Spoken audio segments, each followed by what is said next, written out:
Summary বলবেন যে আপনারা 3টি নির্বাচনের দায় স্বীকার করেন করেন না? মূল্যায়ন আছে, সেটা সময় মতো আমরা করব।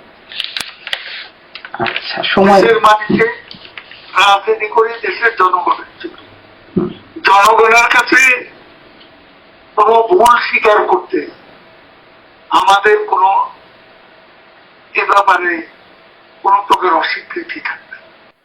আমাদের এই প্রোগ্রামগুলো দেশের মানুষই দেখছে, আমরা দেশের মানুষের জন্যই আসলে এই সাংবাদিকতাটা। আপনি যদি এখানেও বলেন দেশের মানুষই আসলে হ্যাঁ, আমেরিকায় বসে কি ক্ষমা চাইবে বাংলাদেশের জনগণের কাছে? সমস্যা কি? মানে ক্ষমা চাওয়ার মতো অবস্থা থাকলে সমস্যা কি? বার্তাটা তো বাংলাদেশের জনগণের কাছেই পৌঁছাচ্ছে না। আমি আমার দেশের গিয়ে আমার দেশের জনের কাছে আমি বলবো। আচ্ছা, স্পষ্ট আপনি, জি জি স্পষ্ট আপনি আপনি আমি পরের প্রশ্নে যাই, প্রশ্ন থেকে আপনি সরাতে তো পারবেন না। আচ্ছা ঠিক আছে, আমি এখন নিজেই সরে যাই।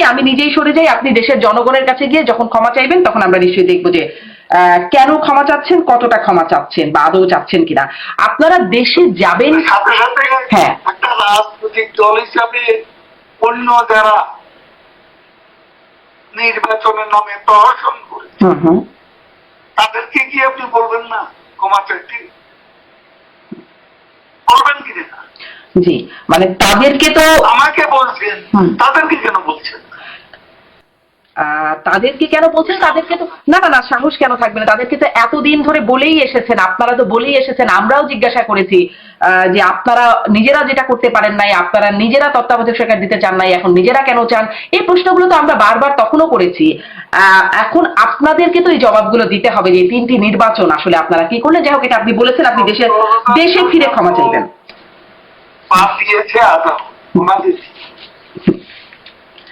জি, আদালতের যে মানে সর্বোচ্চ আদালত আমরা তো বাদ দিই। এখনো আদালত 21শে আগস্টের মামলার রায় বাতিল হয়ে যাচ্ছে, মানে কারণ সবাই ছাড়া পেয়ে যাচ্ছে, এটিএম আজহারুল ইসলাম ছাড়া পেয়ে যাচ্ছেন, আদালতের রায়ে সবকিছু হচ্ছে। অতএব আদালতের জায়গায় থাকুক। আমি আপনার কাছে আসি, আপনারা দেশে ফেরার কথা বলছেন, দেশে ফিরে ক্ষমা চাইবেন।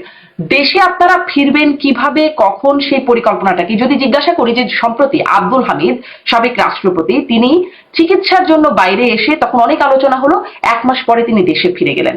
আপনিও যখন সরব হলেন, কথা বলতে শুরু করলেন 9.5 মাস পর, তখন প্রথমেই বলছিলেন যে আপনার শারীরিক অবস্থা, অসুস্থতা, আপনাকে ওষুধ খেতে হয়, এজন্য আপনি ঝুঁকিটা নিতে পারেন নাই, আপনি আত্মগোপনে ছিলেন এবং তারপর দেশ থেকে চলে আসছেন।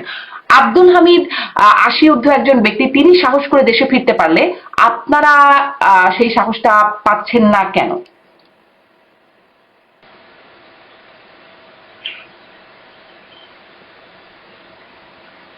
জানাবো বাবু। আপনি সরকারের পক্ষ থেকে আপনি কি কোনো গ্যারান্টি দিতে পারবেন যে আমরা আব্দুল হামিদের মতো ফিরে যেতে পারবো নিরাপদে? পারবেন? আমি তো পারবো না। আব্দুল হামিদ কি সেই গ্যারান্টিটা পেয়েছিলেন? যা পারবেন না তা বলেন। মানে আব্দুল হামিদ কি সেই গ্যারান্টি পেয়েছিলেন?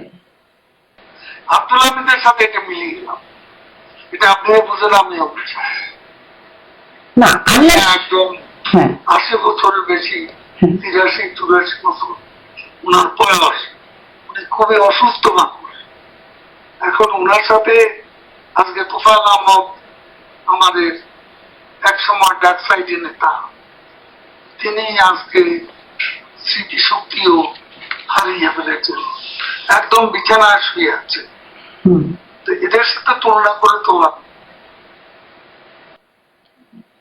মানে এনারা অসুস্থ বলে এনারা সাহস পাচ্ছেন, বেশি অসুস্থ বা বেশি বয়স, আপনারা কম, একটু অপেক্ষাকৃত কম বয়স বা অপেক্ষাকৃত কম অসুস্থ, এই জন্য কম সাহস, এটা কি কোনো কারণ? আপনি গ্যারান্টি দেন আমার দেশে গিয়ে আমি নিরাপদ থাকবো না? থেকে আমার অ্যাক্টিভিটিস নিষিদ্ধ করে দিয়েছে, প্রতিদিন আমার দলের লোকদের পিটাচ্ছি, আমার ছেলে মেয়েদের স্কুলে যেতে দিচ্ছে, আমার ছেলে মেয়েদের পরীক্ষা দিতে দিচ্ছে না। কি যে অত্যাচার, কি যে নিপীড়ন আওয়ামী লীগ করে। আইনজীবীরা আদালতে যেতে পারছে না, কথা বলতে পারছে না, এগুলো কি আপনি জানান না? জি, আওয়ামী লীগের উপর নির্যাতন হয়েছে, সেটা আমরা দেখেছি, কিন্তু এই গ্যারান্টিটা আপনারা কে দেবে আপনাদেরকে? হচ্ছে।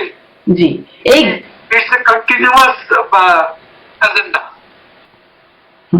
কিন্তু আপনি যে গ্যারান্টির কথা বলছেন, এই গ্যারান্টিটা আপনাকে কে দেবে? মানে যদি গ্যারান্টি না পান আপনারা কখনোই ফিরবেন না, বা গ্যারান্টি আদায়ে আপনারা কি করছেন? আমরা সেটা করে নেব।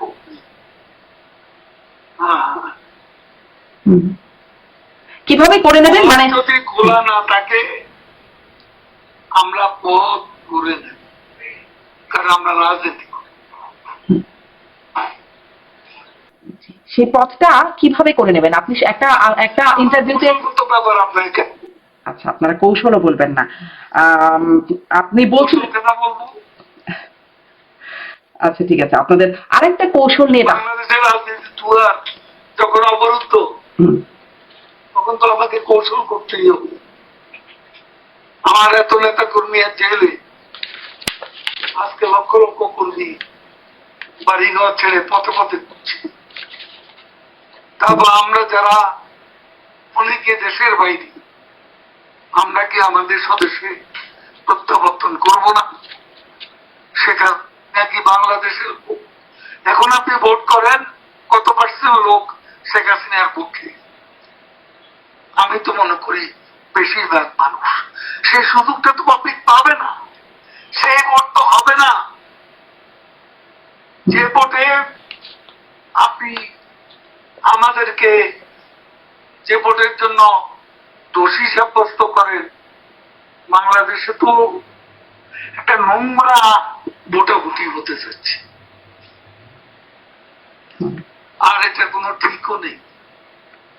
ইউনূস সকালে এক কথা বলে, বিকেলে আরেক কথা বলে, সমস্ত ব্যর্থতার জন্য দায়ী করে ভারত আর শেখ হাসিনাকে। আর কোনো দায়ী কিছু নেই। শেখ হাসিনাই একমাত্র দোষী, ভারতই একমাত্র দোষী। এটাই তাদের অপপ্রচার।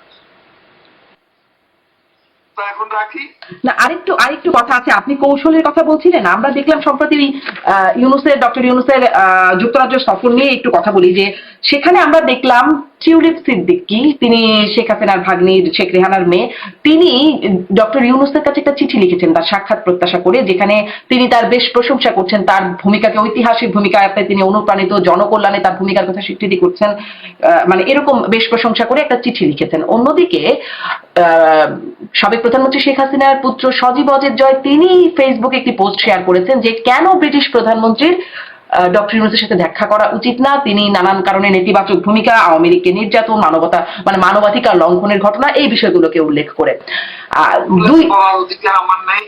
আছে তো, কিন্তু আমার কথা হচ্ছে যে দুটি বিষয় সাংঘর্ষিক হয়ে গেল না?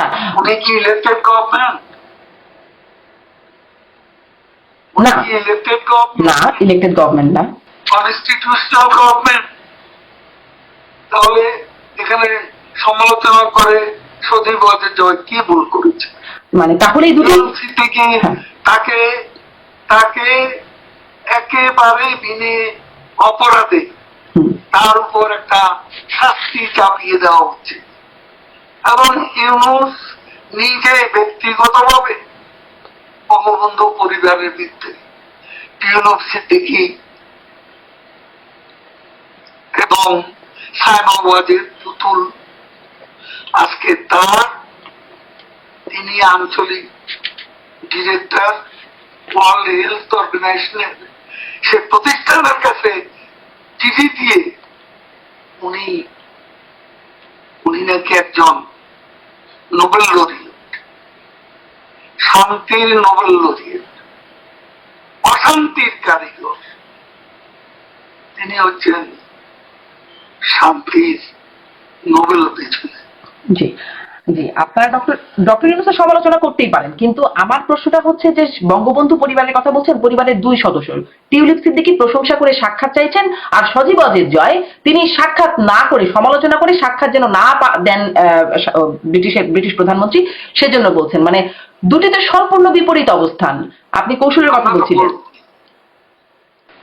আমরা তো বলবো আনইলেক্টেড, আনকনস্টিটিউশনাল, বাংলাদেশে একটা জঙ্গিবাদী উত্থানের বিস্ফোরণের নায়ক, তাকে একটা ইলেক্টেড গভর্নমেন্ট কেন সেই সুযোগটা দেবে? তাহলে টিউলিপ সিদ্দিকী এমপি হিসেবে, তারা কি সবাইকে দেন এই সুযোগ? ব্রিটিশ এমপি হিসেবে টিউলিপ সিদ্দিক যা করছেন সেটি কি তিনি শুধুমাত্র নিজের স্বার্থে এরকমটা করছেন, এটি কেন করছেন যদি আপনার এই অবস্থান সঠিক হয়? তো সেটার জন্য তো সে পার্সোনালি কথা বলতে চাইছে। তার অপরাধ কোথায় সেটা তো তার পার্লামেন্ট তদন্ত করে পায়নি। এখন ইন্দুর সাহেব কোথায় পেলে সেটা তো মানে সাজিবাদের জয় যেখানে বা আপনারা যেখানে বলছেন জঙ্গি মানবাধিকার লঙ্ঘনের কথা বলছেন, সেখানে টিউলিপ সিদ্দিকী ঐতিহাসিক ভূমিকায় অনুপ্রাণিত হচ্ছেন।